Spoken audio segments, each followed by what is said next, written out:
नौकरी, मजबूरी या शौक, सीधी सादी सी रोली की शादी सिड से तय होती है। शादी के बाद तुम नौकरी करना चाहोगी? नहीं नहीं, बिल्कुल नहीं। वैसे मैं ये नहीं कहती कि नौकरी करना ठीक नहीं है, लेकिन पर्सनली मैं ये सोचती हूँ कि मैं गृहिणी बनूंगी। हाँ हाँ, क्यों नहीं। गृहिणी बनना भी आसान नहीं है। एक सफल परिवार चलाना किसी देश को चलाने जितना ही कठिन है। रोली को सिड का साथ और बात दोनों अच्छी लगती है, और फिर वो दिन भी आ जाता है जब दोनों की शादी हो जाती है। शादी के बाद ये क्या, सारा दिन किचन में कपड़े और चार दीवारों के आगे पीछे घूमती रहती है। जा बाहर निकल कर देख कितनी स्मार्ट लगती हैं वो औरतें जो नौकरी करती है। हाँ, अच्छी तो लगती है सासू माँ, लेकिन मैं नौकरी नहीं कर सकती। मेरा मन घर के कामों में ही लगता है। अरे मेरी बेटी तो कमाती है, अपने को फिट भी रखती है और सास को भी खूब शॉपिंग करवाती है।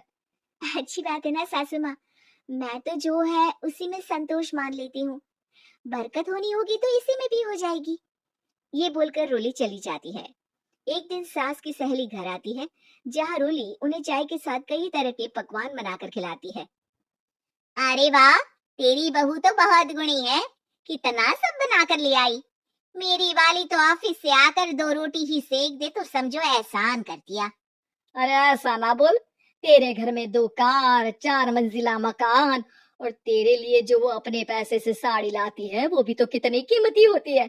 अरे मेरी वाली तो बस सारा दिन इन्हीं दो कमरों को ताजमहल बनाने में लगी रहती है। सहेली चली जाती है। कुछ समय बाद रोली को एक सुंदर सी बेटी होती है। अरे क्या सारा दिन उस बच्चे में लगी रहती है। माँ, मुझे ना एक मिनट भी छोड़ने का मन नहीं करता। देखिए ना, कितनी प्यारी है।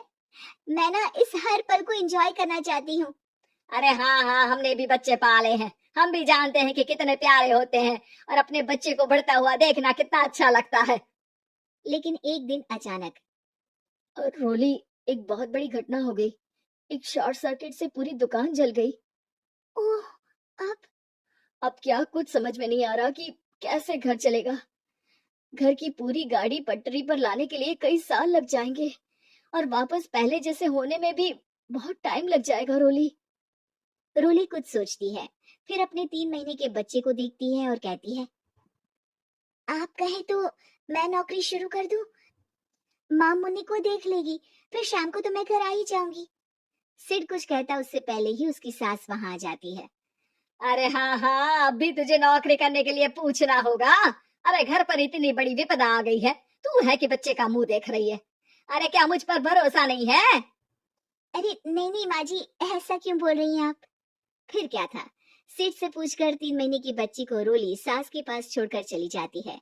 शाम को ऑफिस से आने पर अरे सारा दिन इसने तो चैन नहीं लेने दिया, बस गोदी में ले लेकर घूमती रही। हाथ दर्द हो रहा है। बहू को बहुत गिल्ट फील होता है, लेकिन जब वो घर की हालत देखती है तो चुप रह जाती है। ऑफिस में सहेली कहती है, अरे रोली, तेरी तो बच्ची छोटी है ना, कैसे मैनेज करती है।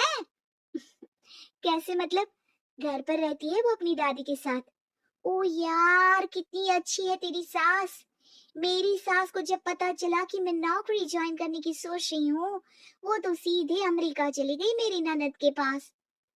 अच्छा, फिर तू कैसे मैनेज करती है। अरे मैंने तो फुल टाइम मेड रख ली है। ओहो, वो तो बड़ी महंगी होगी ना। हाँ यार, लेकिन कमाई भी तो हो रही है ना। यार, मैं तो कभी अपना बच्चा इनके मम्मी पापा के पास ना छोड़ू। प्यार दुलार में खराब कर देते हैं ये दादा दादी बच्ची को। नहीं नहीं, मुझे अपनी सास पर पूरा विश्वास है। जो मेरे पति को इतनी अच्छी शिक्षा के साथ बड़ा कर सकती है, वो मेरी बच्ची को कभी नहीं बिगाड़ेगी।